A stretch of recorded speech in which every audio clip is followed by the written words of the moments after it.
Bonjour à tous, j'espère que vous allez bien. On se retrouve pour le brief du mardi 5 octobre 2021. Donc, au menu du jour, on parlera du Bitcoin, bien évidemment. On vient de taper les 50 000 en direct. J'étais avec les élèves. D'ailleurs, en parlant de 5 octobre, ça reste le début du mois. Donc là, c'est les derniers jours où ça devient encore intéressant de rejoindre l'école via le Patreon. Je vous mets le lien en description et en commentaire. Si vous êtes intéressé, n'hésitez pas. Je vous mets également une vidéo de présentation de l'école. Tout est disponible en rediffusion pour ceux qui se demandent, hein. Donc si vous n'êtes pas là pour assister le matin au brief, ne vous inquiétez pas, il y a une rediffusion qui est dispo tout le temps avec un séquençage du brief. Je sais pas si ça se dit, mais bon, je séquence le brief où je vous dis, bon, de 30 minutes à 45 minutes, par exemple, on a parlé Bitcoin, de 45 à 1 heure, on a parlé des altcoins, etc., etc. Comme ça, s'il n'y a que 2 sujets dans le brief qui vous intéressent, au lieu de 4 sujets, ou de 5 ou 6 sujets, ça dépend, on parle de plein de choses, bah au moins, comme ça, vous pouvez regarder les sujets qui vous intéressent, et c'est en rediffusion, donc n'hésitez pas. Et également, vous avez accès à 15 heures de cours, même peut-être 16 heures maintenant, vu que je rajoute des tutos de temps en temps, enfin des tutos par-ci par-là, sur Coinalyse, pour l'order flow, etc. Donc, plus en plus de contenu, donc n'hésitez pas, tout ça c'est dispo dès que vous rejoignez l'école. Alors, du coup, on parlera Bitcoin, on parlera rapidement Ethereum, et je vous parlerai de RSR. On m'en parlait beaucoup, on me disait que c'était un fondamental très intéressant, mais on m'en parlait beaucoup ici. C'est pas trop intéressant ici. Hein, c'est un peu trop vertical, mais là ça redevient assez intéressant techniquement, donc c'est pour ça que je vous en parlerai aujourd'hui. Il y a ce qu'il faut pour dire que le marché se retourne. Donc je vous en parlerai aujourd'hui. Alors Bitcoin qui vient de taper les 50 000 $, on reste dans une dynamique haussière pour le moment. C'est-à-dire qu'on était dans cette petite zone de combat ici qu'on avait vu en daily depuis le breakout du W, donc consolidation, on est en train de faire le breakout haussier. Si on clôture ainsi, breakout haussier. Également, on avait vu les niveaux importants, donc ça c'est ce que j'expliquais aux élèves juste avant sur le market making, etc. Alors, je passe en échelle de semaine, c'est pas ici la charte, c'était Bitfinex. Hop, tac. Donc ici, on a simplement la grosse résistance. Si jamais on arrive à péter cette résistance, bah déjà on sera sorti de ce gros range dans lequel on est bloqué depuis assez longtemps, et on pourra retourner dans l'autre range, qui sera donc à ce moment-là, pour faire très simple, ça je vais le supprimer. Hop, c'est les niveaux résistants prochains. Mais pour faire très simple, il est où la deuxième partie de range? Enfin, le prochain range, il sera où? Bah, il sera ici. C'est-à-dire que là, si on accepte le fait de quitter ce range, on aura donc en support cette zone des 48, et donc on ira jusqu'au 59, probablement, jusqu'aux 58 000, 59 000 $, ce qui sera la prochaine partie de range. Mais d'abord, il faut accepter le fait de quitter celui-ci. Donc je vais vous cloner ça également, hop, comme ceci. Je vais vous cloner ça également. Et donc si jamais on quitte ce range vers le haut, on pourra aller vers la prochaine résistance, et si on quitte, enfin on défonce le haut de ce range à nouveau, bon bah à ce moment-là, en objectif, on est entre du 87 000 et du 100 000 $. Donc sur du court terme, ça reste bullish dorénavant, hein, daily c'est bullish, etc. Ça on en a déjà parlé en termes de momentum, pareil, hein, le momentum reste bullish. Bon, il y a une petite divergence ici, consolidation, mais une simple consolidation, breakout haussier. On est en train de pousser à la prochaine divergence, mais pas de nouvelle divergence confirmée. En 1 heure, momentum haussier ici grâce à ce W. Petite divergence baissière, donc on va noter, donc on commence à avoir des petites divergences baissières, mais ce n'est pas suffisant pour poser un top. Là, ça montre juste qu'on a une petite perte de force acheteuse, rien de plus, hein. Donc consolidation et poursuite haussière, ou consolidation et peut-être retracement, mais sans plus. C'est pas une divergence qui va retourner un marché, loin de là. Et là, c'est surtout au niveau du court terme, en order flow. Et les gens continuent de shorter. Et rappelez-vous de ce qu'on a vu quand on était ici ensemble. Hop, quand ici on avait vu que les gens shortaient massivement, et c'était la vidéo de pourquoi le Bitcoin pouvait monter, tant que les gens resteront bears et continueront de shorter le marché et de penser que le marché va baisser, celui-ci montera. Et les gens à l'heure actuelle continuent de shorter le marché. Comment savoir ça? C'est très simple. On voit ici le ratio short qui continue de monter, qui est supérieur au ratio long, avec un open interest qui monte. Donc l'open interest indique qu'il y a plus de positions qui s'ouvrent que de positions qui se ferment. Et également le funding est négatif au niveau des 50 000 $. Donc les gens continuent de shorter un marché qui monte. Donc, si les gens continuent de shorter un marché qui monte, quelle est la chose la plus probable? Techniquement, c'est de continuer de monter. Et honnêtement, on pourrait même faire comme on a fait la semaine dernière. Hein. C'est-à-dire que, admettons, si jamais il n'y a pas de gros vendeurs sur le spot qui viennent vendre massivement, et qu'il n'y a personne qui veut vendre ici, et que les gens continuent de shorter, ce qui pourrait arriver, c'est de monter doucement mais sûrement, et boum, de défoncer la résistance massivement. Enfin, de complètement défoncer le niveau des 52 000, si les gens continuent de shorter. On pourrait refaire ce qu'on a fait précédemment, c'était quand c'était vendredi midi, vendredi vers midi, parce que les gens font exactement la même erreur. C'est-à-dire que ce qui a été fait ici, et là vous allez le voir, hein, mais ce qui a été fait ici, sous la résistance, là, où les gens ont shorté massivement avec un funding négatif, ils sont en train de le refaire ici. C'est-à-dire que là, vous voyez bien que l'intérêt remonte avec un funding qui est négatif, avec un ratio short qui monte. comme c'était le cas ici. Donc les gens refont la même erreur ici. Donc, est-ce qu'on pourrait faire un énorme breakout, un énorme short squeeze? Oui. Sauf s'il y a des gros vendeurs sur le spot qui viennent un petit peu casser l'ambiance, parce qu'on sait qu'il y a des gros vendeurs ici hein, sur le marché spot qui vendent beaucoup dans ces niveaux. De toute façon, ça se voit. Ça se voit juste ici. Là, vous voyez, on voit qu'il y a des gens qui bloquent ce niveau. Mais si ça cède, bah, ça peut faire une grosse cassure de résistance. Et on peut très vite déborder les 51, 52 et même 53 000 $ si les gens continuent de shorter. Également, ce que je vais ajouter, c'est en termes de RSI. Ici, le momentum était baissier, les divergences se confirment, bon bah derrière, boum, le mouvement baissier. Donc là, c'est typique, hein. D'abord la divergence, quand la divergence se forme, on entre en consolidation et ensuite le marché se retourne s'il se retourne. Donc là, il s'est retourné. Là, on voit que le momentum pourrait redevenir totalement bullish, c'est-à-dire creuse sommet ascendant, serait un extrême signal, hein, et ça pourrait dire qu'on puisse reprendre un momentum assez fort, et donc briser la résistance pour aller chercher la prochaine au niveau des 59-58 000 $. Ok? Tout simplement. Donc sur du court terme, des petites divergences qui pourraient indiquer une consolidation ou une petite bataille, voilà. Une petite bataille, un petit range, donc grosso modo, ici et ici. Hop. Donc voilà, ne sois pas étonné si on a des petits pullbacks. Hein.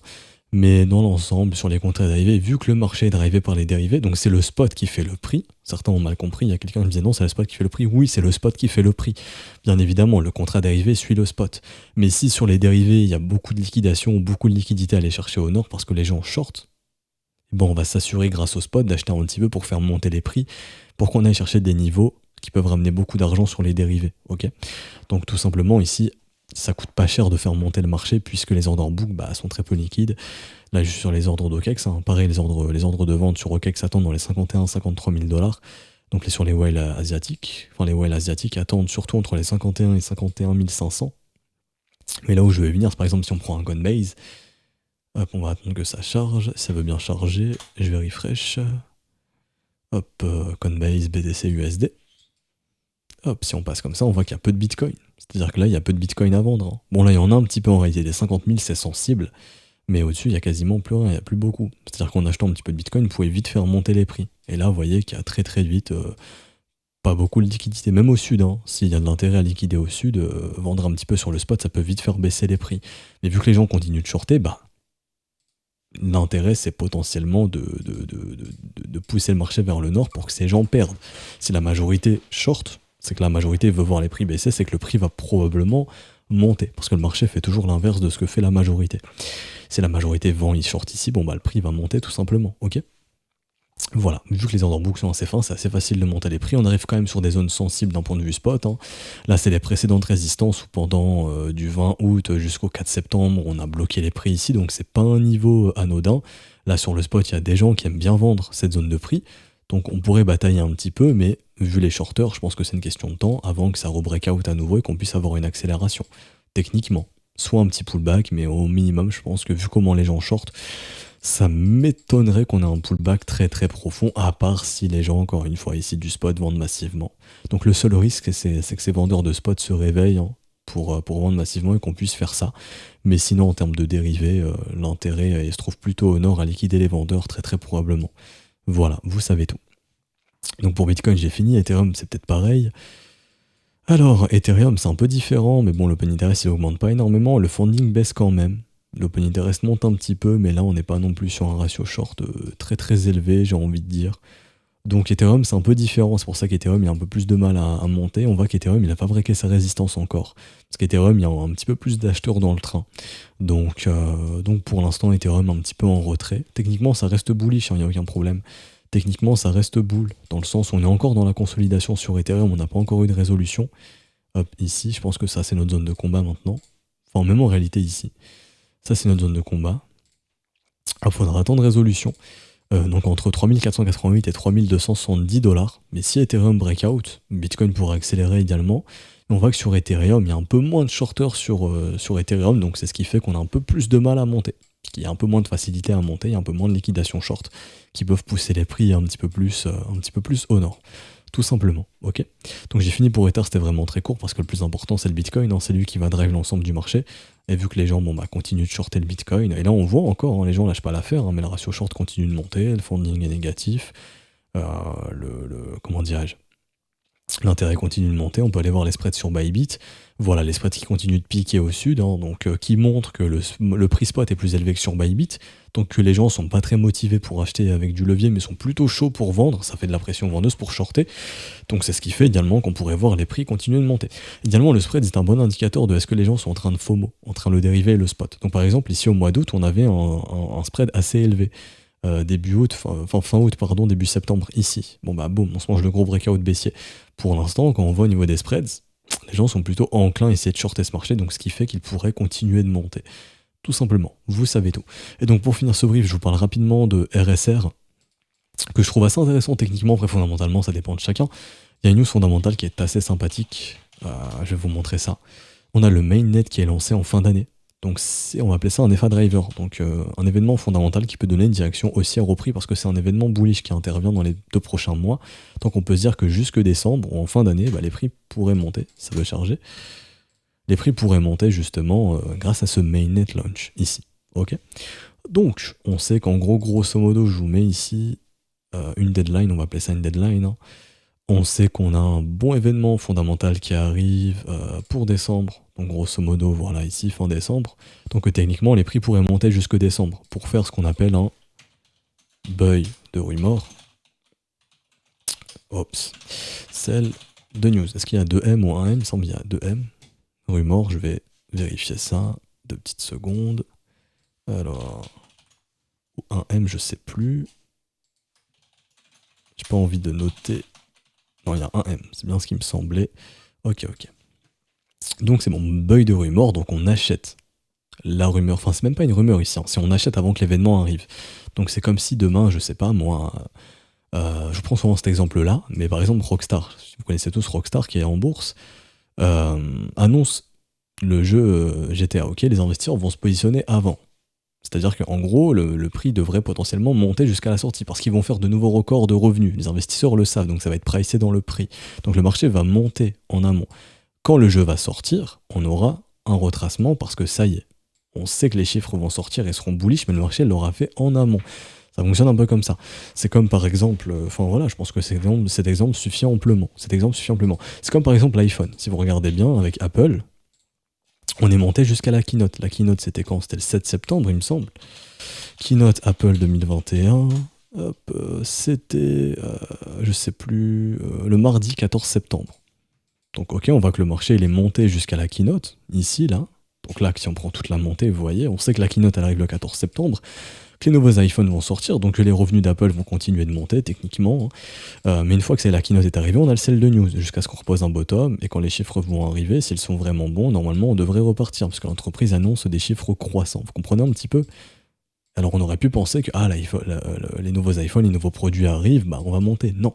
Vu que les investisseurs sont déjà positionnés avant ça, le marché vient toujours pricer avant. Je vous prends un dernier exemple pour que vous puissiez bien comprendre, c'est comme le S&P. Le S&P a craqué avant que les États-Unis soient confinés, avant que l'Europe soit confinée également. On a craqué avant, parce que on savait que ça allait arriver, et donc le marché l'a réagi avant que ça arrive. Le marché a toujours un temps d'avance. Et donc ici, les États-Unis ont été confinés, il me semble, en même temps qu'en Europe. Hein. Donc en gros, c'était 10-11 mars, on a bottom après. Mais le mal a été fait avant le confinement. Okay, parce que le marché a déjà pricé que ça allait être un petit peu la merde, les entreprises n'allaient plus tourner, il allait avoir moins de revenus, etc. Donc c'était un peu une catastrophe. Donc on le price avant. Vous voyez ce que je veux dire? Donc RSR, c'est pareil. Normalement, si on suit bien ce schéma de on achète avant que l'événement arrive, techniquement le marché pose son bottom avant et on monte jusqu'à ce que l'événement arrive. Et une fois que ça arrive, c'est bien, c'est une bonne nouvelle, mais on se sert de cet événement pour capturer la liquidité et pour vendre à ceux qui vont acheter quand la news arrivera. Pour reposer un bottom derrière et repartir bien évidemment, probablement si ce marché reste haussier. Donc c'est pour ça qu'on cherche à se positionner avant que le mainnet arrive. Tout simplement, donc ça je vais le noter. Hein. Hop, on se positionne avant le mainnet. Comme ceci, ok? Voilà, donc techniquement, maintenant la technique, on passe en weekly rapidement. Donc on est où? En zone de rechargement, c'est une zone où on va chasser l'investissement. Hier je vous disais par exemple, on se positionne toujours en zone de rechargement. Je vous prenais par exemple, je vous parlais de Tezos. Hop, Tezos, la zone de rechargement, c'était ici. Et je vous disais, au lieu de focus des trucs comme Tezos qui sont déjà assez hauts, qui ont déjà bien performé, ou des trucs par exemple comme AXS dont tout le monde parle, ou je sais pas moi, des Solana qui sont très hauts, on se positionne où? Dans la zone de rechargement. C'est-à-dire que la zone de rechargement sur AXS, c'est pas à 100 $, mais c'était ici, là-dedans, dans la zone de rechargement à 4 $. Là, oui. Ok? Mais là, non. Et donc, on se focus sur ce qui est en zone de rechargement pour revendre quand tout le monde voudra acheter, quand ce truc est vertical et quand le mainnet arrivera. Vous comprenez un petit peu toujours avoir un temps d'avance sur le marché, c'est ça notre but. Et donc en weekly, on est en zone de rechargement, donc en termes de localisation, c'est bien. Donc ici, on est sur un V-bottom, c'est-à-dire que le marché est en train de revenir tester ce V-bottom pour potentiellement transformer ça en W, ce qui serait extrêmement bullish et pourrait nous permettre de chercher de nouveaux ATH, ensuite de casser le premier arrêt. Donc, il y a une pattern que j'utilise qui est très puissante, c'est quand vous voyez ici, la bougie la plus basse, qui connaît une cassure de son plus haut, donc on prend la bougie la plus basse, qui est ici, vous voyez. Donc quelle est la bougie la plus basse? C'est celle-ci. Ah, mais on casse pas son plus haut, on fait un nouveau plus bas. Ici, ah, là on casse le plus haut de la bougie la plus basse. Là, il y a un signe de retournement. Et là, on est en train de quasiment faire la même chose. C'est-à-dire que ici, on prend la bougie la plus basse, pardon, qui est elle. C'est elle qui a la bougie qui a la mèche la plus basse, c'est elle. Si on casse son plus haut, on a de nouveau un signe de retournement. Donc ici, on a eu un signe de retournement, on a eu une bonne montée haussière. 1, 2, 3, 4, 5 bougies haussières. Là, pareil, on est venu casser le plus bas de la bougie la plus haute. Ici, boum, signe de retournement et depuis correction depuis plusieurs semaines. Donc si on arrive à faire une pattern de retournement ici et en refaire une plus haut, bah, techniquement, c'est qu'on est dans le début, je dis bien potentiellement, d'une nouvelle dynamique de creux et sommet ascendant. Donc sommet, creux, donc l'objectif, venir chercher un nouveau sommet ascendant sur les prochaines résistances. Donc déjà, on se dit que si cette pattern prend forme, donc si on clôture au-dessus des 0,0038108 pour être précis, on a une pattern de retournement et donc on aura un objectif à venir chercher potentiellement vers les 9 centimes, ce qui fait déjà une bonne plus-value. Donc ça, c'est si jamais le trade est pris en weekly. Personnellement, je vais plus me focus sur le daily, ici. Et ce qui va m'intéresser sur RSR, c'est de voir si la structure en W-bottom dans la zone de rechargement peut se former. C'est ça qui m'intéresse. Si on peut venir breaker ici. Si on vient breaker ici, on vient clôturer ici, le W se forme et ça, c'est extrêmement bullish. D'autant plus qu'on a un momentum qui est bullish, c'est-à-dire que le prix baisse, mais le momentum fait sa divergence. C'est un peu comme le Bitcoin. On pourrait se dire qu'il est en retard comparé au Bitcoin, par exemple. Vous voyez, le Bitcoin, il a fait sa divergence, sa structure, et maintenant, il pump. Donc ça, c'est une dynamique qui est haussière. Bah, RSR, c'est pareil, c'est-à-dire qu'il a déjà sa divergence, il lui manque juste son W. Si on fait le W, boum, on peut breakout, on peut aller plus haut et tenter de déborder le premier arrêt, donc les 5 centimes, et tenter d'aller plus haut, 6, 7, 8, 9 centimes, etc. Et en plus de ça, on est en zone de rechargement, donc c'est une zone intéressante pour de l'investissement. Également, quand on voit au niveau du volume profile, ici on voit bien, creux dans la value, c'est un niveau évident à venir chercher, il y a du business à revenir faire ici, c'est une zone qui appelle et qui peut attirer le marché. Et on voit franchement qu'il n'y a pas grand chose, hein. Ici en termes de résistance, il n'y a plus grand chose jusqu'aux 8 centimes, donc on pourrait monter doucement mais sûrement jusqu'aux prochaines résistances, surtout qu'on est accompagné par un EFA driver, donc un événement fondamental qui peut donner une direction haussière au prix, et ça jusque décembre, parce que c'est un événement qui est bullish, et c'est une bonne chose, c'est que le projet avance, donc techniquement on peut pousser les prix plus haut jusqu'à ce que le mainnet arrive. Donc on achète avant, et on attend que le rallye se fasse pour prendre des profits lorsque le mainnet arrivera et qu'on fera le fameux buy de rumeur, celle de news, si tel est le cas. En revanche, si jamais le W se forme et que derrière on revient bouffer le bottom pour X ou Y raison, il n'y a plus de raison de rester dans ce trade, hein. Donc à ce moment-là, il faut lâcher des stops si on revient sous le creux, tout simplement. Et il faudra acheter la prochaine structure qui se montrera plus bas. Ok? Donc j'espère que ça vous aura plu. Mon but aujourd'hui, c'était de vous montrer un asset qui peut être intéressant techniquement. Au lieu de courir après ce qui est déjà vertical, il faut se positionner sur les choses qui sont encore horizontales et qui pourront le devenir. Comme ça, vous allez vendre sur ceux qui vont acheter quand c'est vertical, quand le FOMO va se déclencher. FOMO qui pourra intervenir à l'approche du mainnet. Parce que les gens vont se dire, oui, les prix vont exploser parce qu'il y a le mainnet alors que le prix a déjà explosé. Donc on vend sur eux, tout simplement, pour acheter plus tard. Probablement. En tout cas, on prend des profits sur la montée. Vous comprenez un petit peu le raisonnement. J'ai essayé de vous expliquer ça au mieux avec différents exemples, le fameux buy de rumeur, celle de news. Également, quand une news arrive, ça peut attirer les investisseurs, donc ça peut attirer la liquidité. Donc si des gros ont des montants à distribuer, c'est à ce moment-là qu'ils peuvent le faire, tout simplement. Ok ? Donc j'essaierai de vous présenter d'autres assets comme ça qui peuvent être encore intéressants. C'est ce qu'on fait dans l'école, hein. Tous les jours on chasse des assets comme ça qui ont ces conditions de marché, donc il y en a plein. On s'occupe de les chasser pour justement pouvoir essayer de choper les assets qui seront verticales demain ou la semaine prochaine ou dans un mois pour pouvoir faire une plus-value. C'est le but du trading. Donc on s'arrête ici pour aujourd'hui. J'espère que ça vous aura plu. Si ça vous a aidé, n'hésitez pas à laisser un petit pouce bleu, à vous abonner si ce n'est pas déjà fait, à nous rejoindre sur Discord. Je mets le lien en description et en commentaire. Vous pouvez rejoindre l'école à tout moment. Via le Patreon, on est encore en début de mois, n'hésitez pas, ou via les modalités crypto, tout est expliqué dans le bienvenu du Discord. Si vous avez une quelconque question, n'hésitez pas, un des professeurs qui sera connecté en haut à droite, on vous répondra, petit clic droit, envoyez un message, et on vous répondra à votre question, il n'y a aucun problème. Je vous souhaite une bonne journée, on se retrouve donc du coup demain pour un prochain brief. Ciao, ciao.